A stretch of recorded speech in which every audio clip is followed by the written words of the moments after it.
La la la la la la la la la means I have a speech impediment. It's the Going Off podcast with Rap Critic and Muse. Muse, how you doing?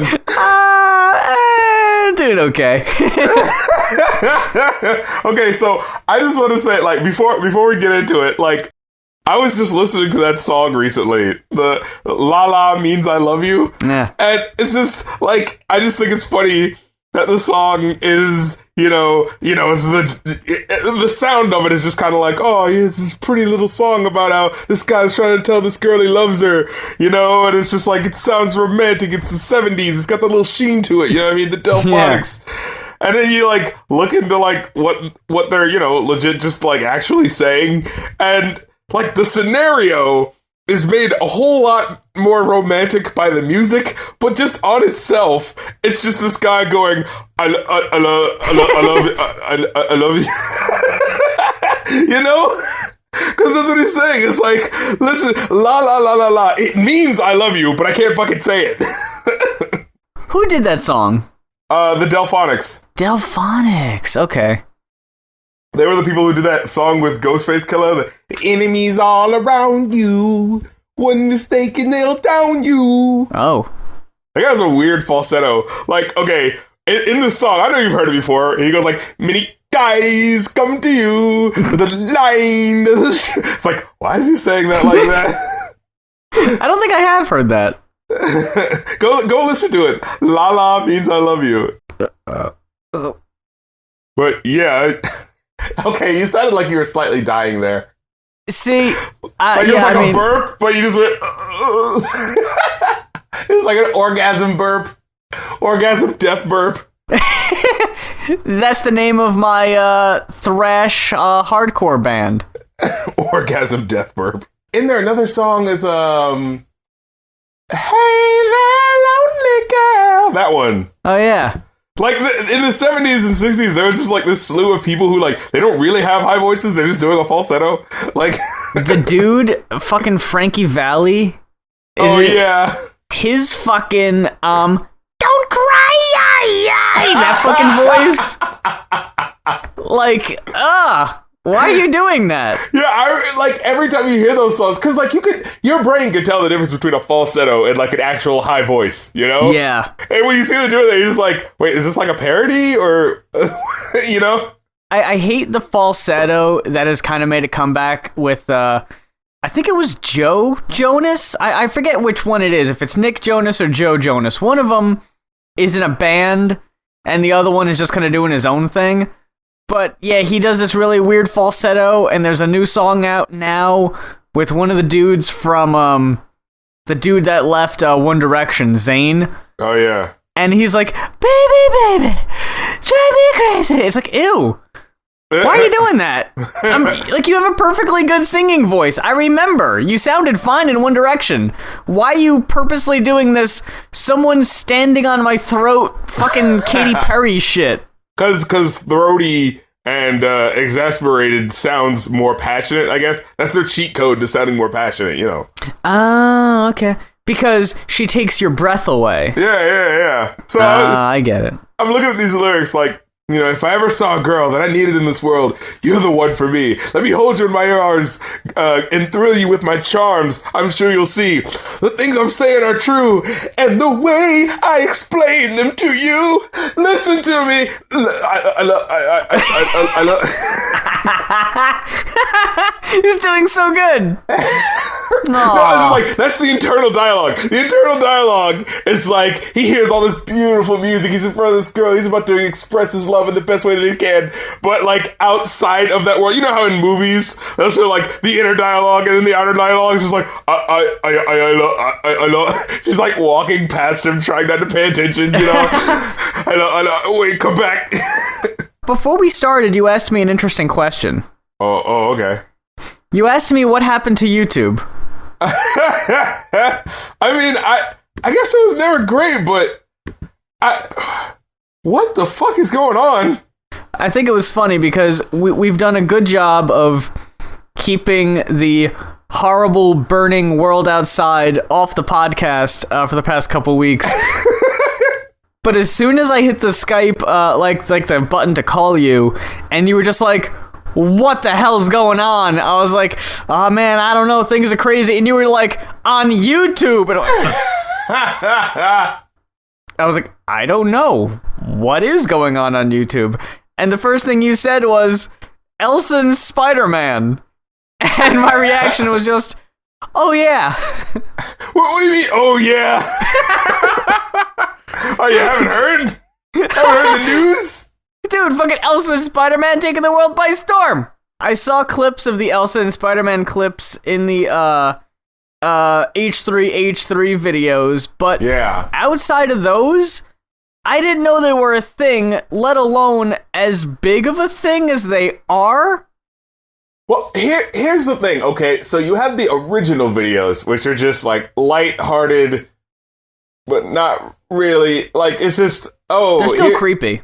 Yeah, it is creepy, but at the same time, it's just like, okay, I get it, like, kids, literally kids, you know, go onto YouTube, they're, like, maybe, like, I don't know, 6 or 7, just learning how to use their hands, I guess, and they see Elsa, and... you know, whatever, and they're like, ooh, I'm watching this thing, and oh man, I've always wanted to see the Ice Queen and Spider-Man go on an adventure together with the Joker, try to beat them, I guess, like, you know, because it's kind of like when you first discovered fan fiction. You know, this is kind of like this is like my first fan fiction, you know? Like, oh, these characters that aren't a part of the same property, look at them doing things together. But of course, it's like really cheap because, you know, they ain't got the same budget, you know, and it's just kids clicking through this shit. And now that's bad enough on its own, but it's like, it's harmless, you know, like, it seems weird that the videos are so long and there doesn't seem to really be like a punchline or anything. No. Yeah. Like, I just like, there's really no quality control on YouTube, is there? Like not even for yourself. Like, you don't even go like, let's at least have like a point to this. But it's just like, no, they're just, oh, tee, they're doing a little adventure, and they're not talking, but boo-hoo-hoo, and the but it's just like, alright, this is for fucking babies, but whatever the fuck, it's not hurting anybody. But where it gets kind of fucked up is, like, the people doing the same thing, but like, oh, Spider-Man eats poop from Hulk's ass, but they try to make it look the same as those videos. Yeah, that's where YouTube kind of has to step in. Yeah, I mean, like... I'm not for, like, censorship per se, but there needs to be some type of control where at least those videos need to at least be maybe age-restricted, maybe? Yeah. Because, or at least put something in the title that lets you know, hey, this isn't the same wholesome shit you've seen before, because, A, that's really shitty, because you're possibly exposing really young kids to shit they don't need to be seeing, but at the same time, you're also taking advantage of these kids who don't know any better and exploiting them for views, which is just fucking cheap. Yeah, that's the thing. Like, okay, the people who are making the normal version of these...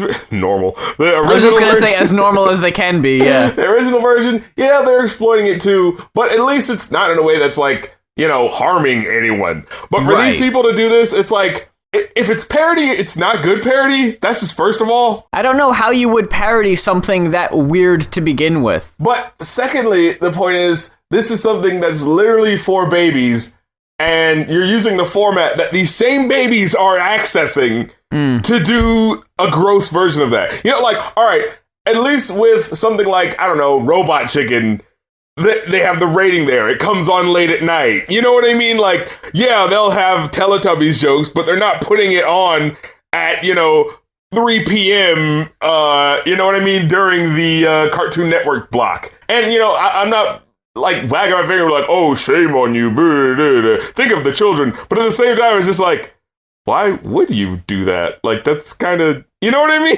Like, why are you doing this? Like, this doesn't feel kind of weird to you? Doesn't feel kind of like, why would you not yourself back away from something like that, you know? What I think is the weirdest part is that now that Disney owns Marvel, they could possibly make an official Elsa Spider-Man crossover, and then just like sue the fuck out of anybody that's trying to do something similar and just shut that shit down. It's odd that kids now are growing up with YouTube already there.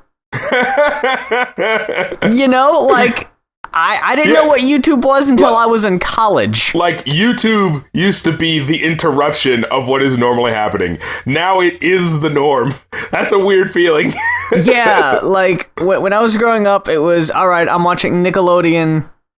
And actually, you know what? For me, I think that was about it. I think that's really all I watched when I was a kid was Nickelodeon. It was like, okay, this is all I got. These same dozen shows on this same schedule every day. This is what I know. Now it's, hey, whatever the fuck you want to see, just look it up at any time. And I know I sound like a fucking like old fogey here, like, oh, this technology, but it is weird. Dude, like, I can't fathom what that's like. So when I posted the worst songs of 2016, and I was like, hey, guys, let me know what you thought were the worst songs of the year. And a lot of people were like, oh, man, you didn't talk about Juju on the beat. And I'm like, what the fuck is Juju on the beat? And I was like, oh, it's like the big thing. And I was like, I don't know what the fuck that is. And I listened to it, and I was just like, what the fuck is this? Have you heard Juju on the beat? Yeah, I put it in my worst of list. Oh, okay. I don't understand how that completely flew under my radar. How did you hear it? Okay, well, the reason how I heard it was just like randomly I heard someone like talking about it. Actually, I think I saw it in Todd's video. That was how I heard about it. And I was like, the fuck is this? And I'd randomly hear it, and then like I saw like when I was on vacation, like my niece heard it. Like we were out bowling, and my niece heard it, and she started doing the dance. I was like, "What is that? Wait, do the Juju on the beat dance?" And she's just doing it like it's no thing, you know. And I was like, "What is this?" I was like, "What is this thing?" Like, and it's so weird, and it's just like I don't even know if I'm expressing how I'm feeling right, but it's just that feeling of like this current of something happening just going right underneath you. Like it's being like, and then just looking down and being like, wait, what was that? You were sitting there like the executive in the fucking in the Crank That Soulja Boy video when the two kids are like, you, and you're like, what is that, Dad? We're cranking that Soulja Boy. Soulja Boy, huh? Juju on the beat, eh? Crazy old Maurice. No, like, oh, you're just now catching on when it's fucking dead. It's already over.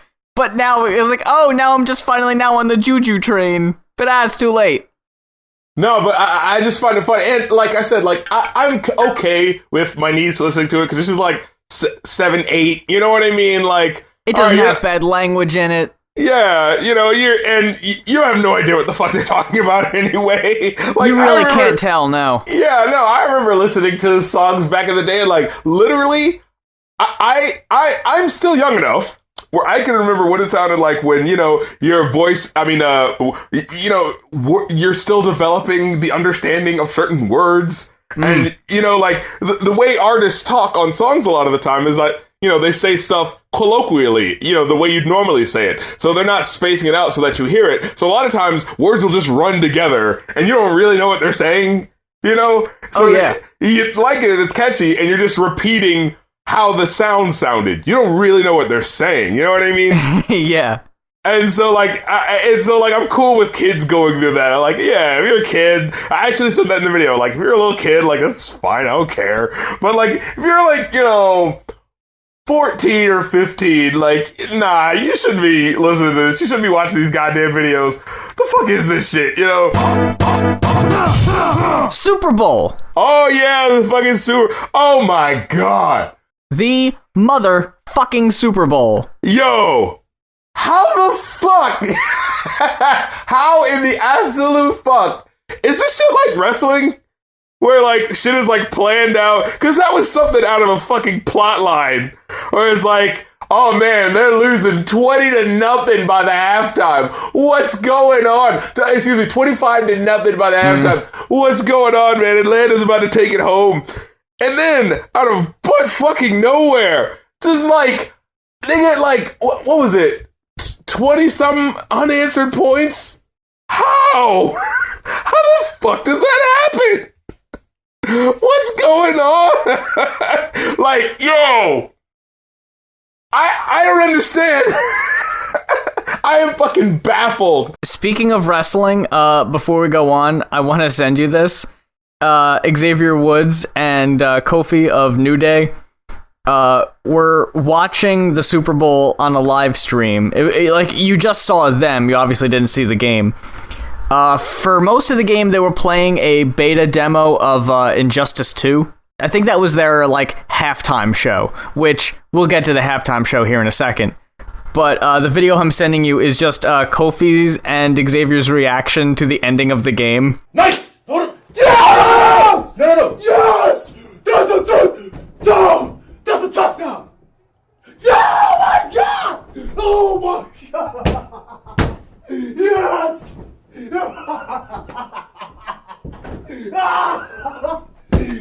Yes! Yes! Yes! That really is the look. That really is the look at your team when your team loses. You don't get like angry. You don't go like ah. You just have that moment. It's just like you just numbness. Yeah, it's a cold wash over you. See, I watched precisely 15 minutes of the Super Bowl, and those were the halftime show. I didn't watch the rest of the game. I got invested. I was like, Yeah. You know what? Yeah, that Tom Brady guy, or that's his name, right? Yep. Yeah, he's won too many times, and there was something about him cheating. So you know, fuck it, I'm going for the Falcons. You know, I'm going for the underdog. You know, and then you gotta get sucked into it after a while, and then you're just like, you know, when you see him winning, and you're like, oh my god, it's incredible. This is so cool. The fucking can it be? Are the legends true? Can this team rise to glory? Oh no. Oh, no. It's like the last 15 minutes, just like, roar. As for the halftime, Oh yeah. I'm gonna go ahead and say this, and we can open this to discussion. In my humble opinion, the Lady Gaga halftime show was the best halftime show I've seen in my life. It is my hands down favorite. Seeing Beyonce do Formation last year was phenomenal. It was cheapened by fucking Coldplay. Yeah, like I was about to say, like, we also had to do a Coldplay and fucking Bruno Mars. Yeah. If it were just her doing songs from Lemonade, that'd be a different story. Because before that, it was Beyonce doing mostly like Destiny's Child stuff and a few of her later stuff, and I'm not as big on her pre-Lemonade singles, really. Like I know she did Halo and like all those other ones. I'm like, they're alright, but it didn't touch the Formation performance. And I know a lot of people talk about the Prince performance being one of the best ones. Oh yeah. And I gotta say that if that got my undivided attention, I'd probably would have liked that a lot more. Story with that is I was working at Circuit City the night that the Super Bowl was on in a dead empty store. No one is shopping for fucking retail electronics on the night of the Super Bowl. I don't even know why the fuck we were open, but I was in like the music department because that's where I was. I sold CDs and DVDs. And I just looked over, like halfway across the store, and was watching the Super Bowl halftime show on like a TV in the TV section. And I just saw him playing Purple Rain in the rain, and I was like, man, this is really awesome. But like, I didn't catch the whole thing, so that's as much as I saw. But I wanted to know what your opinions on the halftime show were. Well, I agree that it was also phenomenal. I mean, just being a singer as well and like listening to her control her voice. Like people are saying, you know, oh, she's off and, you know, it's not perfect. It's like, yeah, but, you know, there's a difference between like standing and singing and like having to move the fuck around and sing. She never stopped moving. Yeah.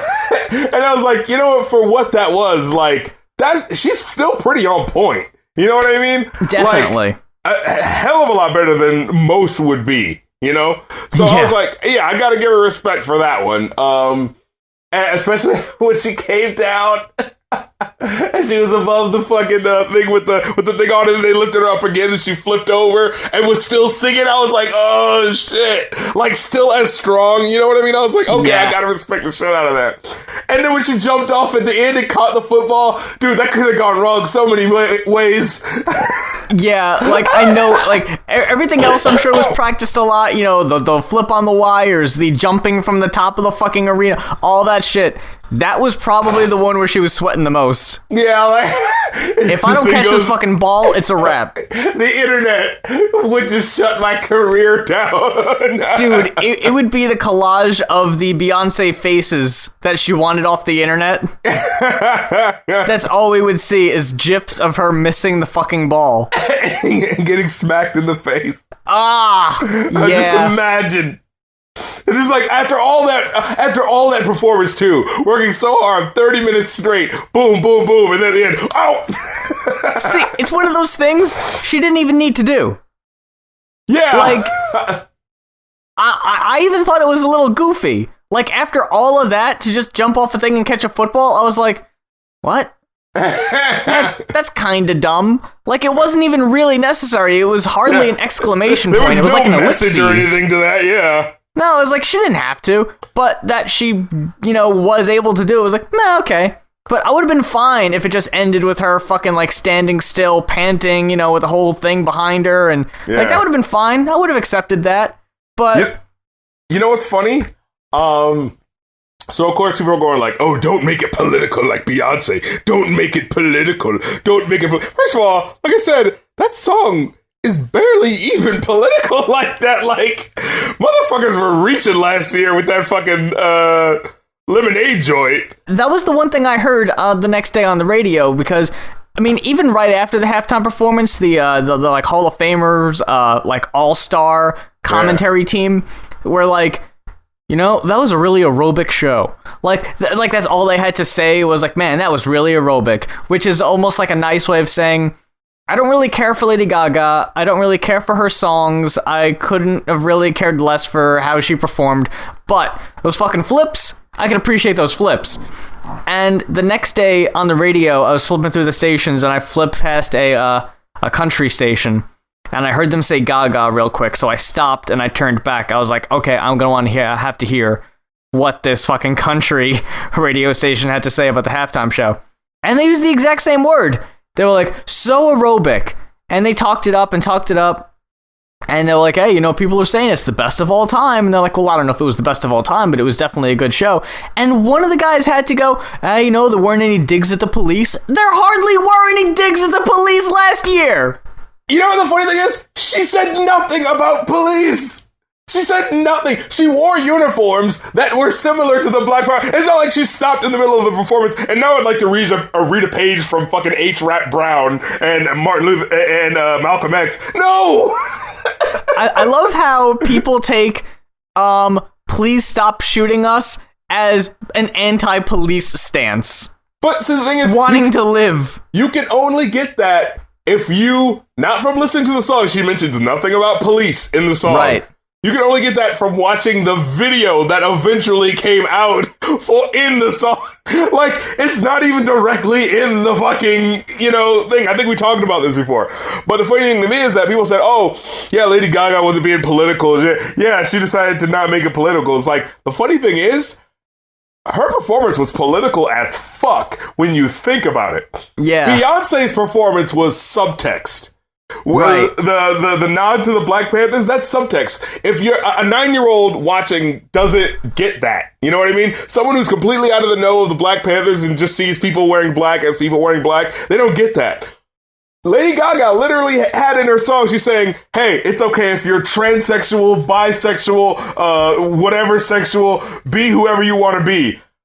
Imagine that 10 years ago when fucking Kid Rock was doing the show. You think that shit would have been allowed? See, it's funny that you mentioned Kid Rock because as I was looking at all the old halftime shows, trying to remember like who all did it and how like for the first 10 to like 15 to 20 years it was nothing but like marching bands for the most part. They didn't matter until fucking Michael Jackson did it. Yeah, Michael Jackson was in 93. New Kids on the Block did it in 91, and that was honestly the first time in Super Bowl history that they got like a relevant at the time like super popular artist to perform, because before that they got like Ella Fitzgerald to do it one year, and that's great, but in the 80s it's like what? In 87 they had Mickey Rooney, like what? Like yeah, big name, sure, but not in the context of the time.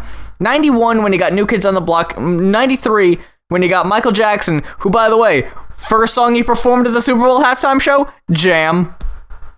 Nice. It ain't too much stuff. Dude, that song is way fucking more political than the goddamn Formation song.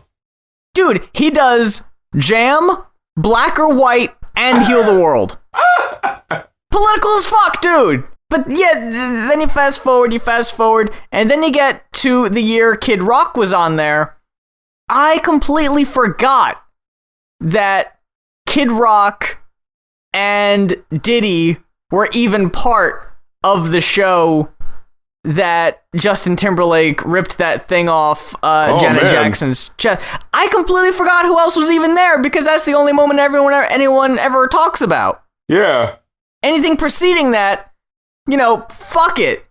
And I was just talking to Molly earlier, and we may have talked about this, but I just find it baffling that somehow killed Janet Jackson's career, but not Timberlake's, and he's the one that ripped it off. I mean, let's just call that what it is. Okay. That's fucking old-fashioned sexism just at work, man. Racism, sexism, this kid's going places. Janet just performed a song from like 1989. Her career is pretty much one foot in the grave anyway. Yeah, like, you want to throw ageism in there as well? Sure, let's fucking do it. If she was younger, I don't think anyone really cared, but it's like, oh, it's an aging black female star. Oh no. Yeah, let's completely ignore the fucking Aryan poster child Justin Timberlake here for a second. Well, yeah, like, the funny thing about it is that it's just like, it's not like she ripped it off. Like, if you hear people talk about it, you think she fucking just ripped open her tits and just decided to start shaking them. No! He ripped it off, and she immediately covered herself. I think the very next year was, like, Paul McCartney. And then after that was, like, the Rolling Stones. Like, they dialed it back, like, substantially. And, dude, if you look on Wikipedia, it tells you how many, like, what songs they performed. If you look at Prince's, and if you look at Lady Gaga's, and look at how many songs they performed, compared to Paul McCartney, who did 4 songs, all of which dated either, like, 80s or prior. 3 of them were Beatles songs, 1 of them was a theme to a James Bond movie. Rolling Stones did 3 songs, 2 of which were from the fucking 60s. Then you got The Who in there. Prince is considerably more controversial than the others, but still, he's a little older, he's a bit more of a throwback. It wasn't until they brought in, like, Bruno, where they like, alright, let's take a chance on a modern artist again and hope they don't fucking throw us under the bus. But when Beyonce was out there doing her Formation thing, in addition to wearing the outfit and the costume and the black beret and everything, and oh, she's looking like a member, all that, they also got in an X formation, which people were like, oh, that's a reference to Malcolm X. Like, I wouldn't have guessed that. I literally did not think that. Because when people do a formation thing, they usually go in like an X or something like that. Yeah, I'm pretty sure fucking Up With People and the marching bands that performed in the 70s did that same shit and no one said anything. Yeah, so it's just like, what the fuck are you... Yeah. But here's a question, though. When Lady Gaga was performing and she did Telephone, how much... So fucking bad. So fucking bad. I want her to come out. Molly and I both, our eyes teared up a little bit because we were like, oh my god.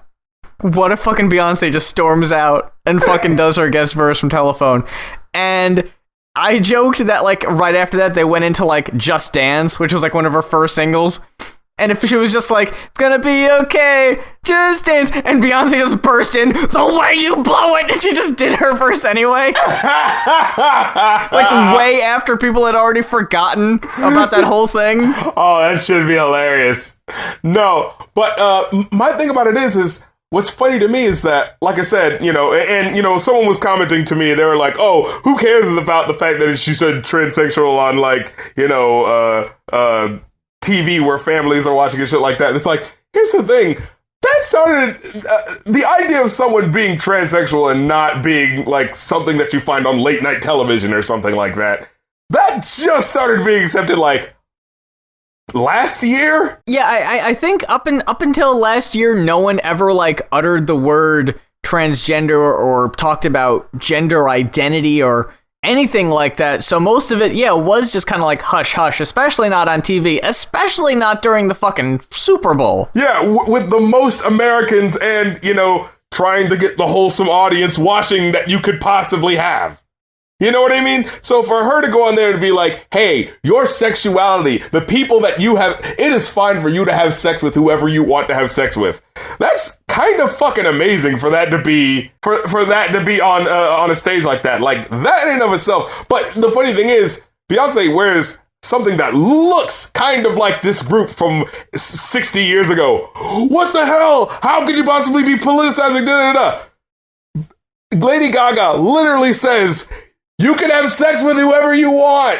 Remember that thing that we've been taboo about for basically all of our society? Yeah, fuck whoever the fuck you want. No one thinks it's political. Isn't it crazy? Two things were promoted for Lady Gaga's show leading up to it. One, that it was going to be the most inclusive halftime show ever, which I think pretty much the payoff there were the backup dancers, that the backup dancers were extremely diverse. Yeah, that's true as well. And the other thing were the drones. The hundreds and hundreds of lit up colored drones that were behind her that were like red, white, and blue in the night sky. Oh, yeah, I didn't even know that they were drones until someone told me later.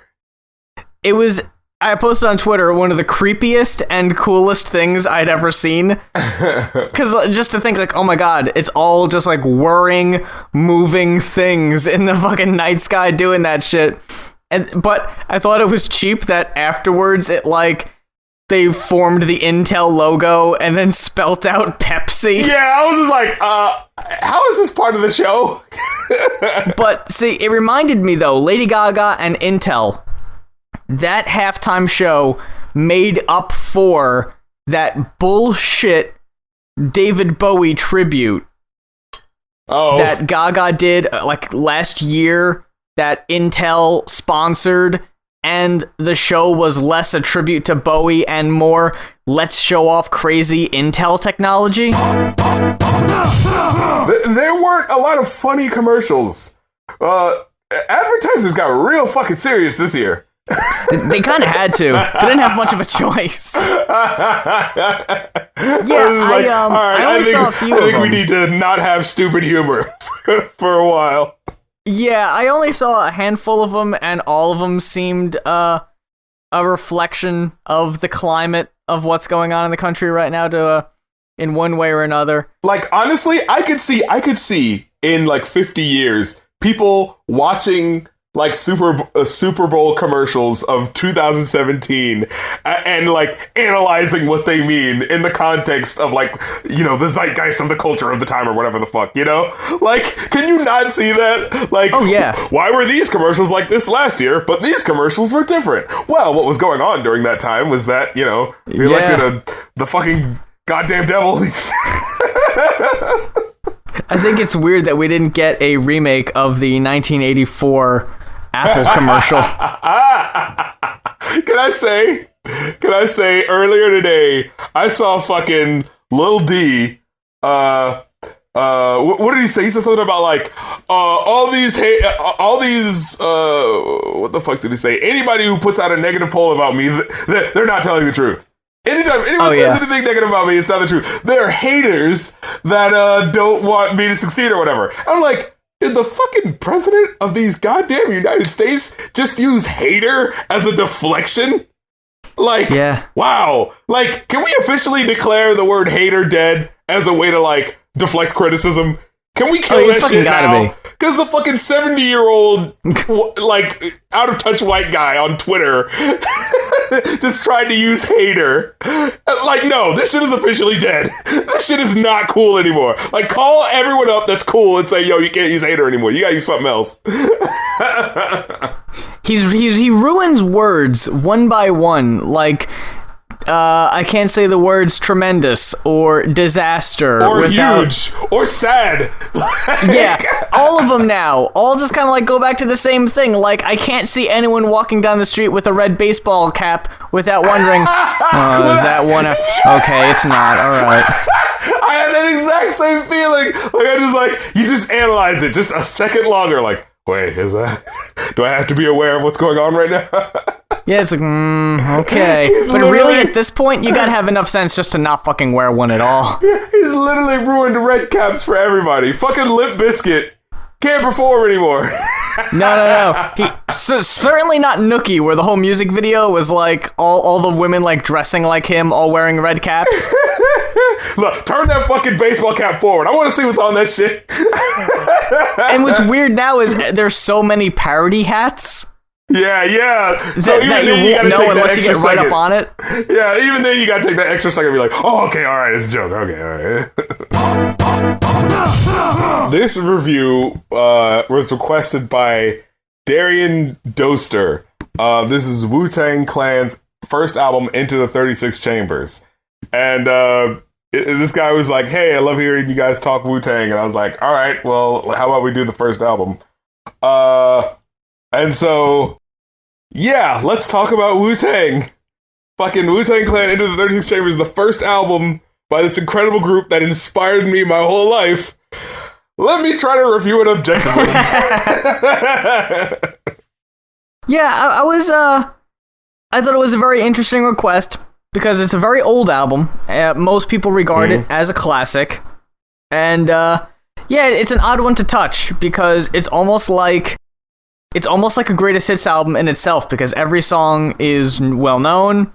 Like almost every song is extremely memorable and standouts on its own. And then you look at it, it's like, wow, these are all on the same fucking album. Yeah. This is like the best of. This is one shot. Yeah, it's like it's almost like this is the one you need to hear. Not to say the other ones aren't good, but like you gotta hear this one. And it's a display of everyone's talents. It does very well. I'm just gonna say this kicks the absolute shit out of Straight Outta Compton. Yes. Like I didn't even think about that. Just think about it in that way, because you got both albums are. This is not even 5 years later. Not even 5 years later. Both albums are by rap collectives. You got 5 or more people, and both, like, they all take turns. They're all doing their own verses. Each person needs to display their abilities and what they bring to the table. And so much of Straight Outta Compton is just like, all right, same fucking thing. But everyone is different on Enter the Wu-Tang. Everyone brings something different. And it talks about different shit, and it's just like there's so much more skill presented, which, I mean, that almost kind of goes without saying. It's not just a better album, it's just a better overall product. Listening to this, I kind of got it with New Year's a little bit, because there were so many lyrics that I had, like I said, you know, I listened to it when I was younger, and, like, you know, there's some words you don't catch, especially with the way they talk. They use certain slang, they mess up certain words, and so it just kind of like, but it's kind of genius the way they do it. I mean, it's not on purpose, but it's just so cool how it's like no one had ever gotten so raw and real with how people from, you know, this city talk, you know what I mean? Like, there's shit that's so cool. Like, Jizza has a lyric, he's like, yeah, you slip up and get fucked like Suzette. I'm like, who the fuck is Suzette?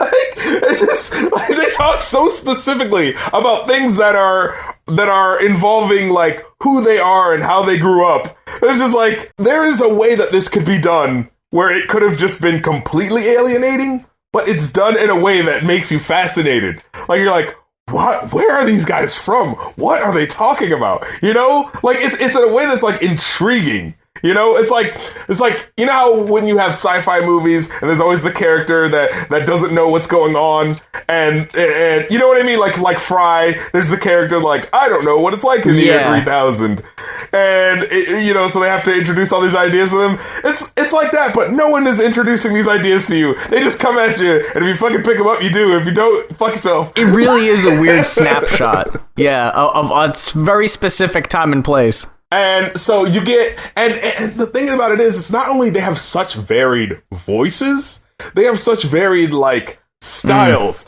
Like, Old Dirty Bastard, when he comes in, and he's like, what does he say? He says, burn me, I get into shit, I let it out like diarrhea. Got burned once, but that was only gonorrhea.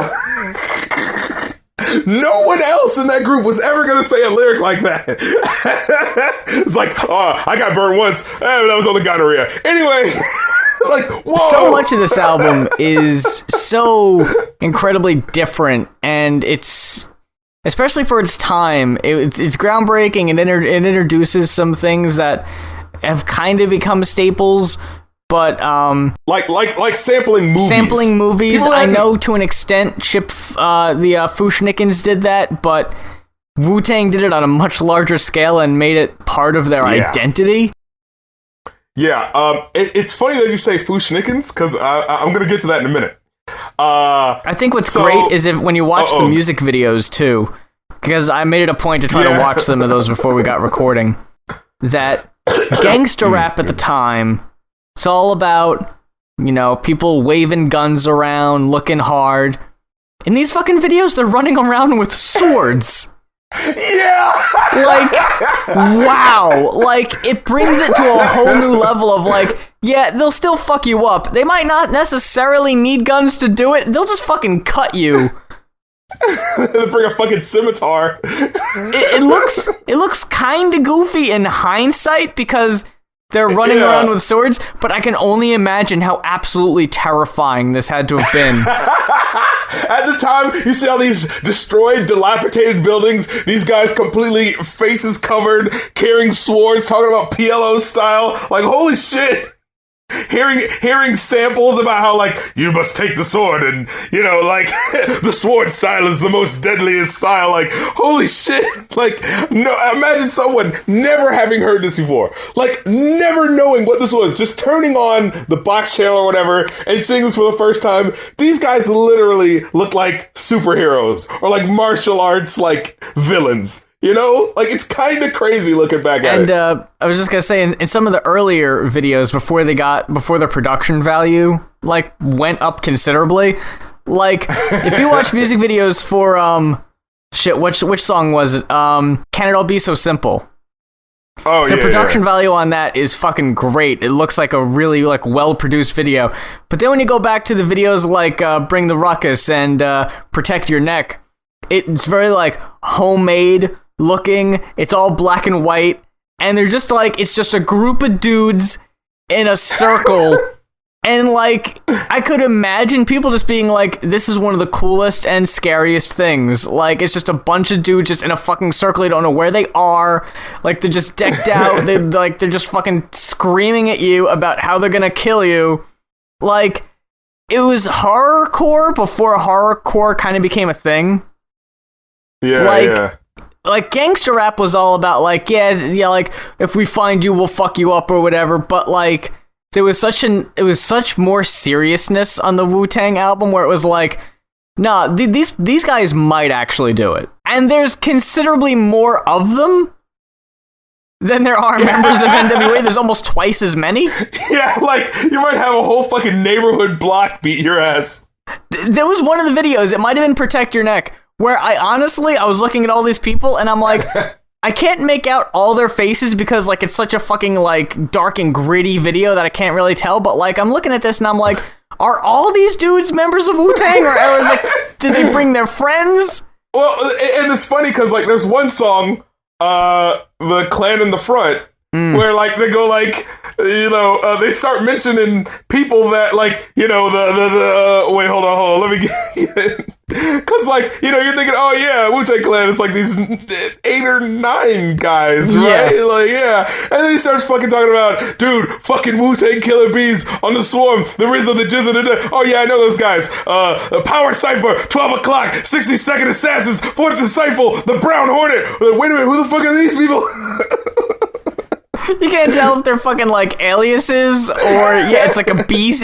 Pardon the pun, but like the B team. Yeah, the true master, Shaolin soldiers, Daddy O and Papa Ron. It's like, and then the motherfuckers, and then the Wu-Tang Clan and Nothing to Fuck With song, they're like, motherfuckers out in Texas. It's like, how many goddamn people in this fucking group? It's a fucking franchise. They have different, what's the word? Like different facilities set up. It's a fucking franchise. Oh, we got the Wu-Tang West Coast. We got the Wu-Tang East Coast. No matter where you go, there's fucking Wu-Tang everywhere. It's like, has it always been like this? Has there been the Wu-Tang Clan? I just didn't know until now. This is only the first album. How are you so well established? No, but it's crazy how they were able to create a mood with the music and the words. The music especially. Like, I've actually read the Wu-Tang, I've read like 2 or 3 books about Wu-Tang, actually. Oh, okay. And they talk about how they created it, and it's just like, it's fucking glorious when you hear about it, but just listening to it again and just hearing it like with headphones now, like with better headphones, and just hearing all the little things that they did.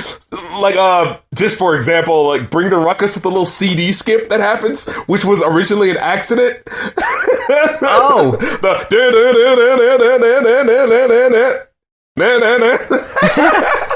so fucking cool. And how they made that a part of the beat, and just how hard the fucking like music at that time had, of course, still had the drums that sounded like they were kind of dusty and like they were from like these old samples. But man, the way they made them work here is just something that's on another goddamn level. You know what I mean? Even though Shame on a Nigga oddly sounds like the most polished of all of the records, but it still has Old Dirty Bastard who gets 2 verses and he's just saying all this weird out of nowhere shit. Oddly enough, can I just say this? Method Man, sometimes, like, listening to this album, I wanted to ask you who your favorite members were, right? Uh-huh. And for me, Method Man seems to oscillate between being the best and the worst member of the group. Dude, honestly, I was gonna say my least favorite song in the album is fucking Method Man. Yes, that was exactly what I was gonna get to, right? It is so weak. And, I mean, it is mostly just him, for the most part. But it's just all these, like, silly, bad, like, not even puns. It's literally like Family Guy rap. Like, all right, going back to the Fushnikins. You know how they would just reference shit, but it was coming at you so fast that it was just like, what the fuck is going on? Like, this is insanity, you know what I mean? But with him, he's not as quick, and it's not as, like, incredible or amazing, so it just feels like I'm able to think about it, you know what I mean? And so it's just, or like DOS effects, like they were doing it so quick that it was just like, I don't know what the fuck is going on. But with him, it's not as fantastic, it's not as crazy out of this world flipping acrobatics, so like you're able to think about it for that 1 second longer. You're just like, wait, why the fuck did he just say what was that? Ooh, chika, tell me how you like it so far, baby pa. Like, what? Why did he say that? Yippee, yippee, ya, yippee, yeah, yippee, yo. Like, what? Why are you saying that? It doesn't make any fucking sense. Why are you using the Method of Love reference? Like, it's not clever, and it's not for a purpose. It's not like he's using a play on words. It's just literally, I just referenced this thing. Like, I be Sam, Sam I am, and I don't eat green eggs and ham. Like, what? Why'd you say that? What does that mean? There were a few instances of that throughout the album, but yeah, they were pretty prevalent in Method Man. Yeah, like, this is the one, I rated this one the least, the lowest, because it's just like, what the fuck is he talking about? What is he doing? And it like, this is like Wu-Tang Clan for kids. Like, you know, like, oh, you know all that wordplay and flipping of the tongue that they were doing on Bring the Ruckus and all that shit? Well, that could be a little cerebral and a little, like, too, like, you know, intricate for you guys. So here's the thing. It's doing that same thing, but with, like, things you know? Like, and to me, it kind of puts that torture skit at the beginning in perspective, because now it kind of sounds like they put that in there to be like, but, you know, we're still hardcore, you know? And even then, it's fucking silly. Yeah. Now, my favorites, if I had to pick two, my favorites would probably be Ghostface and Old Dirty. My favorites would be... mainly because they stand out the most. Yeah, that's true. That's true. Fucking Ghostface. Even you look at here, like, he's saying some outlandish shit. Like, he brings such a fucking intensity. Like, he's basically screaming all his lyrics. Like, this guy was meant to be a goddamn star. How the fuck can you imagine a world in which the RZA did not want to put all of this together, and this man would have been lost to us? So who were your two favorites overall? My two favorites, probably Ghostface Killah and The Genius. They were like the most perfect ones. They were the ones with the least foul-ups. I'd say Raekwon is interesting at times, but I feel like a lot of times he, like, almost doesn't rhyme, it feels like. Yeah. You know what I'm saying? Where it's just like, it's not like a strictly connected flow. It's just you have to listen to it and be like, wait, did that? Okay, maybe that's his style. I just don't dig it as much. You know what I mean? Mystery of Chess. Okay, I also didn't like Can It All Be So Simple as much. I feel like Wu-Tang Clan never really took over in the way that it was supposed to. No, absolutely not. Like, I remember him talking about reading the book, and he was saying, like, you know, we wanted the Wu-Tang Clan symbol to be like the Mickey Mouse ears of hip-hop. Like, when you think of, like, childhood movies, you think of Disney. You know, when you think of hip-hop, you think of the Wu-Tang Clan symbol. You know what I mean? Well, to be fair, I don't think there's a hip-hop symbol as recognizable as the Wu-Tang symbol. Yeah, that's true. But did you see the original logo, by the way? No. Is it bad? The original logo, it's still the Wu-Tang Clan, right? Uh-huh. But it's like a dead head, like, attached to it. Okay. Like, you see the Wu-Tang, look up the Wu-Tang original logo, and it's just like, the to the left of it has like a little hand that's holding like someone's head that's been decapitated. Oh my god. Like, yeah, that wasn't gonna work. Dude, that's so bad. Like, you could imagine that they're like, nah, man, it can't just be a bird, man, it's gotta look badass. And someone had to be like, nah, guys, you don't understand. Like, when I listen to the Wu-Tang Clan, especially their first album, I think of a whole expanded universe. Like, it literally brings you to that place where you're like, who are all of these people? I want to know all the intricacies of them. I think of it like a comic book, you know? Yeah. Like, and you know, when you go into the world of like DC or Marvel, you're never going to be able to read it all, right? But No. You just want to be immersed in that world where you just see just a part of it, you know? And I feel like with the Wu-Tang Clan, we saw a part of it, but we never got to see that, how big the world they could be. And I think with better management, maybe that could have happened. Like, it's not like they're not around, they're still around, but it's not really in the same way, you know? Like, does anyone go to the Wu-Tang Clan, like, website? You know what I mean? Is there the Wu-Tang headquarters out in New York, you know? Is there the Wu-Tang store you can go to? Is it in, like, fucking Manhattan, in Times Square, right next to the Disney store? The Disney store? Yeah. You know, like, that's the shit I would love to see. But I feel like at this point, it could never really happen. You know what I mean? Not at this point. No, it's way too late. But they are the first group that showed that hip-hop could be on that level. Yeah, this isn't even being like, oh, old hip-hop head, blah, blah, blah. Look, it's not a perfect album, but, oh my god, man. I think everyone should listen to this album at least once. Oh, all the absolutely. Way through. Just hear all of it, the good parts, the bad parts, just hear who these people are, how they were able to create this world, and that's just crazy and insane, and how it's able to expand. Like you see a bit of that expansion with like, you know, Only Built for Cuban Links and Iron Man. But I just wish it would have kept going. Like I said, it would have been so awesome if the Wu-Tang Clan, the idea was that like every couple of years new members joined or something like that. And, like, can you imagine it being like, okay, every 5 years, like, we're gonna have a new group of people join the Wu-Tang Clan, and it's like, so like basically like, you know how like, all right, for the longest time, you know, you saw Young Money, right? And it was Drake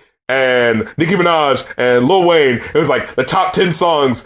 You would think like, oh man, who are making all this music? But it's literally just like one group. You know what I mean? It would be so awesome if that was like the Wu-Tang Clan now. It was just like, who's releasing all of this great music? Well, technically they're all affiliated with the Wu-Tang Clan. Like Wu-Tang Clan was just like the lifeblood of hip hop at a certain point. You know what I mean? Yeah, fucking Wu-Tang became like hip hop's NWO. Yeah. Like, when all of a sudden, like, people would be on stage and they'd all have the fucking, like the masks on, like, on the cover of End of the Wu-Tang, where, like, you can't see their face. And then it's like, who's the newest member of Wu-Tang? We got so-and-so! And they rip the mask off, and it's like, wow! To where the point where, like, yeah, like, Wu-Tang almost becomes its own subgenre of hip-hop. Yeah. Where it's like, I only listen to Wu-Tang.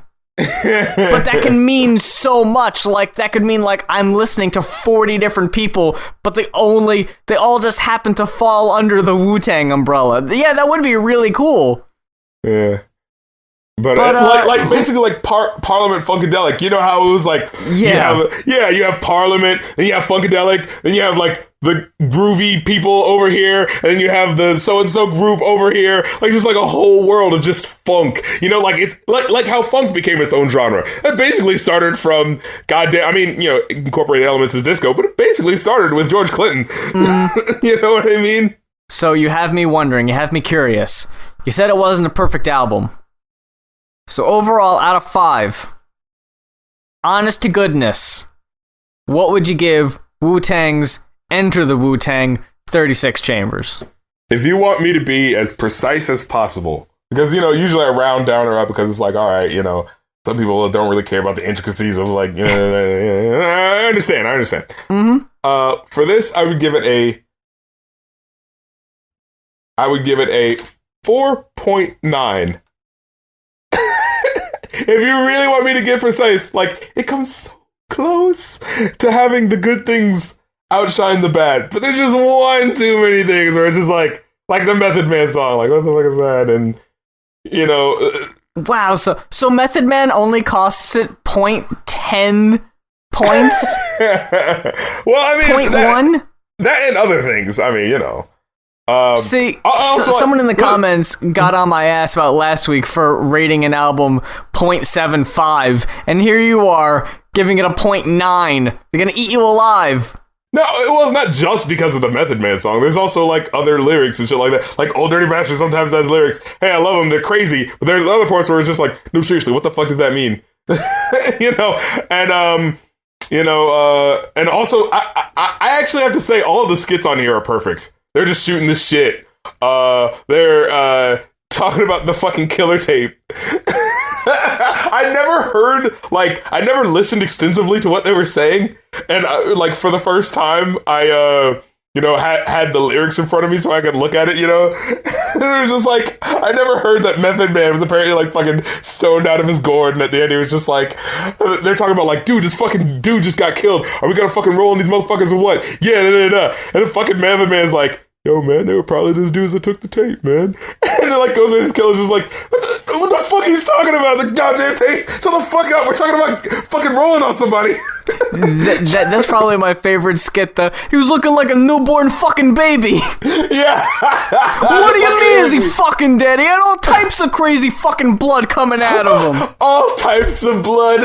All types. All types imaginable. Like, there were different colors and shit. Yeah, dude. He's sitting there like a newborn fucking baby, God. And then when he goes like, I just love the way Ghostface Killer's just like, what the fuck? Fuck your fucking shit. If I never gave it an official rating. I would give it a more conventional 4.5.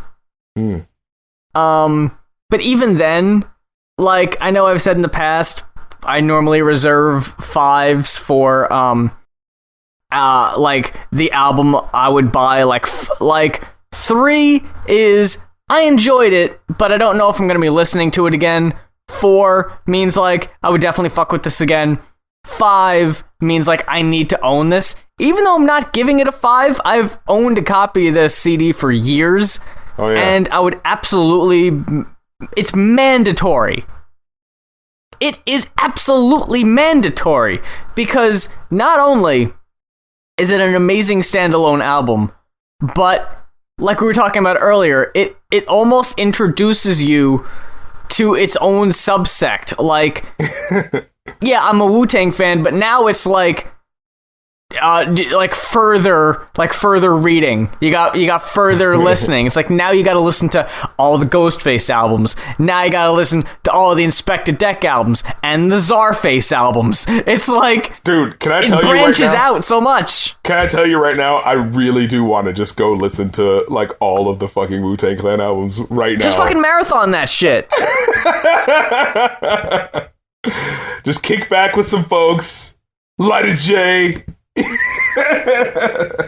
You know, do whatever you do. Just kick back, chill, just fucking listen to the fucking Wu-Tang Clan. And this was quite possibly, the best first album. I think anyone who's never, like, well, I mean, the RZA and the GZA were kind of out before. But people don't like to think about that. Fucking the New Jack Swing song that the GZA did. Come do me. Oh.